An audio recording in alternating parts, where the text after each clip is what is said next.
Hi and welcome to Jenders Gaming DK. My name is Klaus and in today's video we're gonna take a closer look at the coming Kickstarter board game Tales of War by Raven Games. But before we take a look at the actual game, please like the video and subscribe to the channel, it is highly appreciated. But let's see what the game is all about.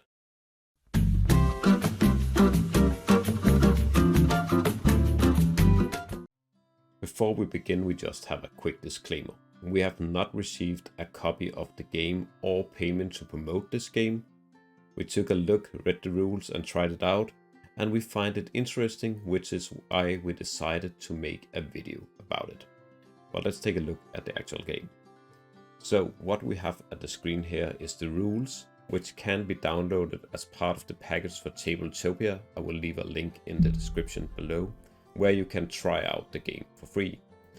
So, as I said in the introduction, the game is called Tales of War, and it is by Raven Games. It is for 2 players, take 30 to 55 minutes, and is designed by, and I will excuse for my pronunciation of these names, Krzysztof Kulak, and the art is by Sasa Rajovic. So, what the game is, it is actually a 2-player strategy board game where you will try to defeat the other player in over a series of games, each with a unique objective. So the game plays a lot like chess, where you have different units that you move across a tile-based map, and each unit have special actions as well as different kinds of attacks. So the quite interesting thing here, if we just go through the rules about how to move, how to charge and how to shoot, is the different types of attacks as well as the different types of units.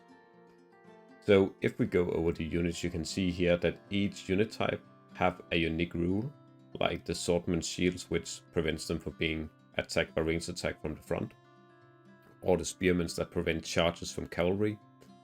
Another funny thing here is that you actually have a direction on this tile that shows where the tile is facing, which is quite important when you play the game. So the rules are pretty simple. You have a list of the different units, the special rules about them, how to play your hero, which is your unique character, and then you have something about the different kinds of obstacles that you can place on the map. So what I have done is actually I have loaded up Tabletopia. So if you don't know Tabletopia, it is an online virtual board game simulator, just like Tabletop Simulator that you can buy on Steam. But this is subscription based, but you can play a lot of games with a free account that you can just sign up for. So if you go to Tabletopia, you can find Tales of War. Again, I put a link in the description, and you can go in, read about it, download the rules, which I have done, and you can start playing with a friend, either on the local machine or online. So I have started up a game, and this is how it looks in Tabletopia. And what we really like about this game when we first took a look at it is that it is very simple based on its components, and it hosts visual representation, but it still has a very unique aesthetic to it, as well as giving you the possibility to play a rather complex game without a lot of additional pieces on the board. So what you have is this battlefield, which is illustrated as an open book, and this will be your battlefield for all the different games that you're gonna play. And that is because you have this back here with obstacles where you can pull out. So what we pulled out here is a mountain, and we can see if we just, let me zoom in on the mountain instead. So if we see here, you can see that that is blocking and you cannot move across. Let's take another example. Here we have a forest, and forest is blocking line of sight as well, and it has a special rule. So that is how you set up your map for each game. Then each players have a set of different units as well as some other tiles. So let me just set up some camera views here for us to use during the game.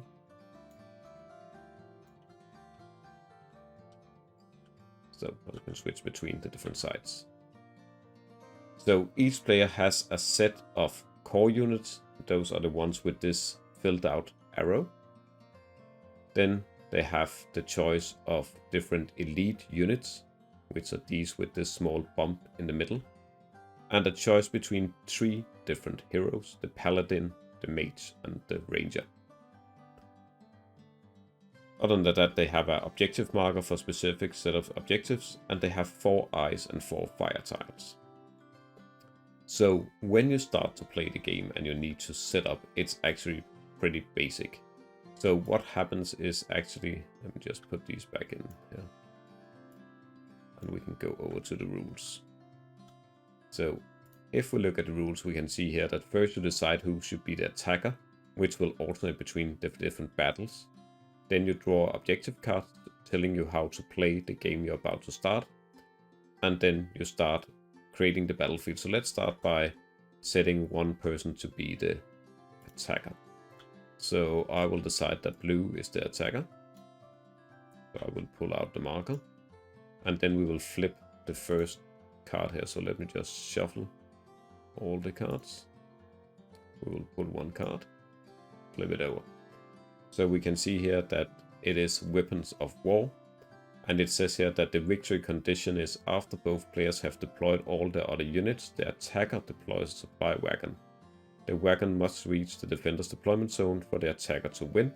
If the unit is destroyed, the defender wins. The supply wagon does not count towards the unit limit. And each player have to place 3 terrain tiles. Okay, so we go over to the rules again. And we can see here that we now draw the number of tiles and place.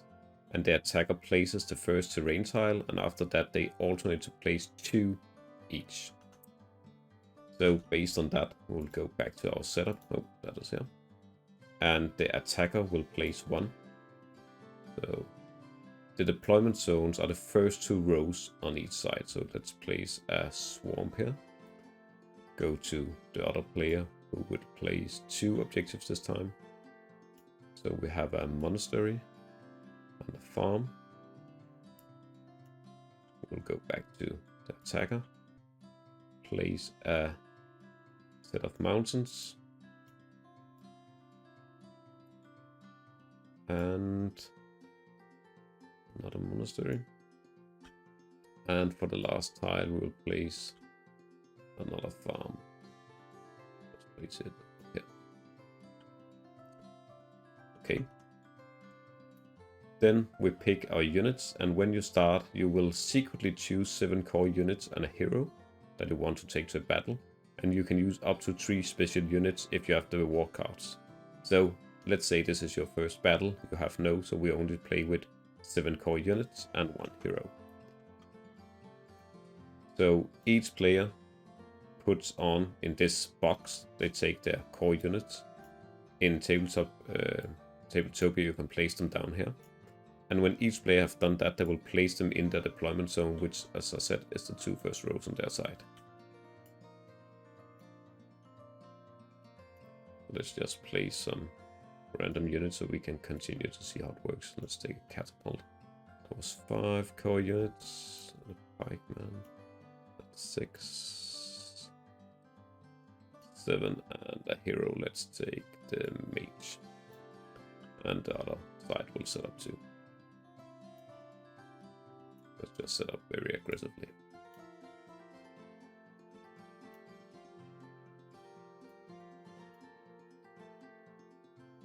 That was 5, 6, and 7. And they will take the ranger. So next thing to do is we have deployed. It's time for the battle. The game ends as soon as one of the objective is met.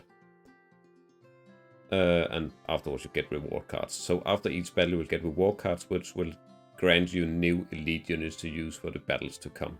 There is a specific reward card, which is the one that everybody is looking at, and the player to get that reward first wins the whole campaign. So if we go over here, what I really like about this game and what we discussed in our group of That's Gaming is actually that it's pretty easy to overview everything. It is very module built, that you have these obstacles, and it's easy to identify each unit based on this symbol, and they only have 2 stats. They have a movement stat, which is the first number here, and they have a range, and that's it. And then they have the special rules which you need to look up. So let's find the core units in the rulebook here, so that we know what they can do.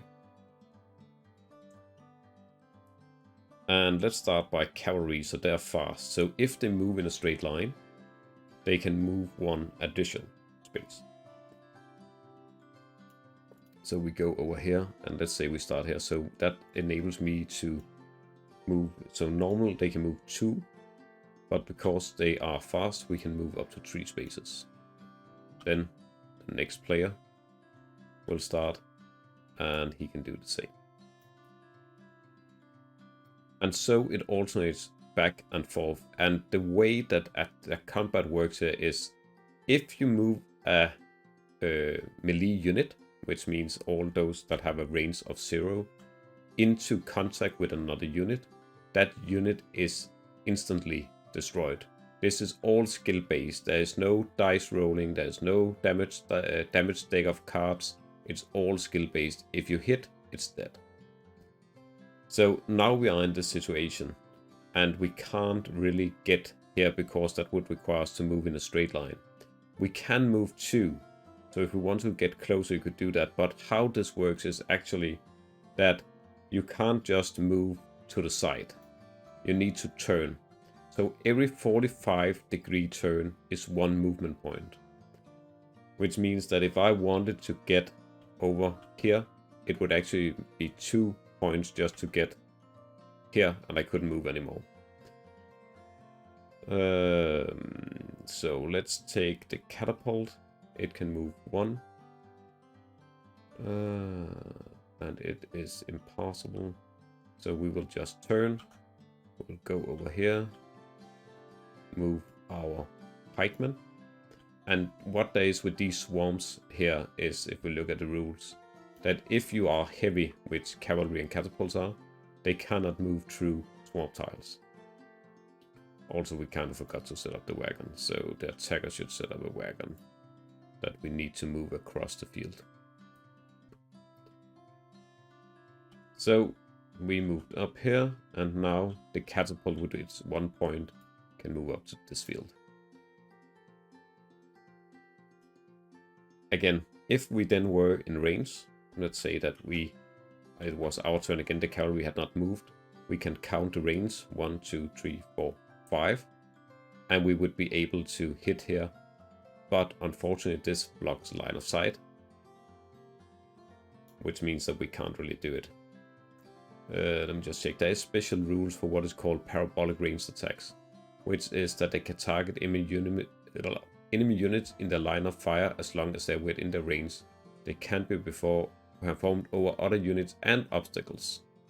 And then there is a special rule that if you shoot over obstacle like we are doing here, the range decreases by 1 from each obstacle between us and the target. So let's check again. We have range 1, 2, 3, 4, 5. The range is 6. We're shooting over 1 obstacle, which means that it will be 1, 2, 3, 4, 5, 6, which is enough, and this unit is killed off. That's about the basic of the game. The only other thing that we have is actually mages. So mages can perform magic attacks.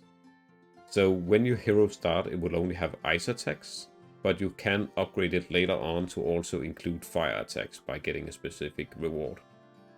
Or you can get special units that do fire attack or ice attack. But what this allows you to do is actually, if you make an ice attack on, let's say, a swamp, that swamp is frozen, which means that now heavy units can actually cross it. You can then unfreeze it again by placing a fire tile. You can also use fire to burn down obstacles by placing it. And all units not leaving on the immediate turn after will be eliminated and the obstacle will be removed. So there is a lot of tactical decisions in using these fire and ice tiles, and that is why you only have 4 of them per player per game. As I said, it is a very light game when it comes to game pieces, components, but it is highly detailed when it comes to actual tactics and skill required, because it is just like chess. You're moving all your units, trying to ensure that no one can be killed the next turn, setting up yourself, and then you go out with your all-out plan to actually either trade or destroy the other units.